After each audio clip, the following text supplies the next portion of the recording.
یا शेख, मेरा रिस्क तंग है, कारोबार में बरकत नहीं, पैसा आता है मगर ठहरता नहीं। कोई ऐसा वजीफा बताएं जो नबी करीम ने बताया हो और उससे मेरे माल में इजाफा हो। बेटा, हमारे प्यारे नबी करीम ने फरमाया, जो चाहता है कि उसका रिस्क कशादा हो और उम्र दराज हो, वो सल्ला रहमी करे।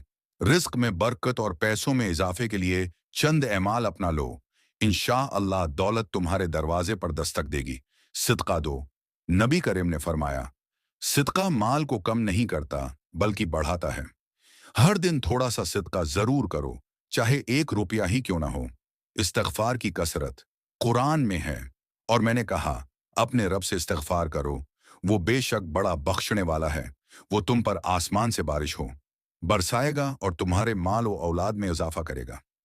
रोजाना सुबार इस्तगफराल्ला रब्बी मन कल जम्ब व तूब लिए पढ़ो। दुआए मगफिरत, नबी करीम ने फरमाया, जो शख्स अपने वालदेन के लिए दुआ करे उसके रिस्क में वसीयत दी जाती है।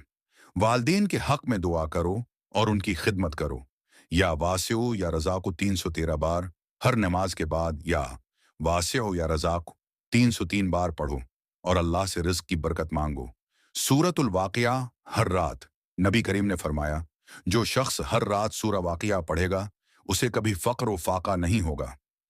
अल्लाह का शुक्र अदा करो, जितना शुक्र अदा करोगे अल्लाह इतना रिस्क बढ़ाएगा। लइन शकर तुम लअज़ीदन्नकुम। जमा के दिन दरूद पाक, नबी करीम ने फरमाया, जमा के दिन मुझ पर ज्यादा दरूद भेजा करो, क्योंकि दरूद रिस्क में इजाफा करता है। ये ऐमाल अपना लो, फिर देखो कि किस तरह दौलत, बरकत और सुकून तुम्हारे घर में दाखिल होते हैं।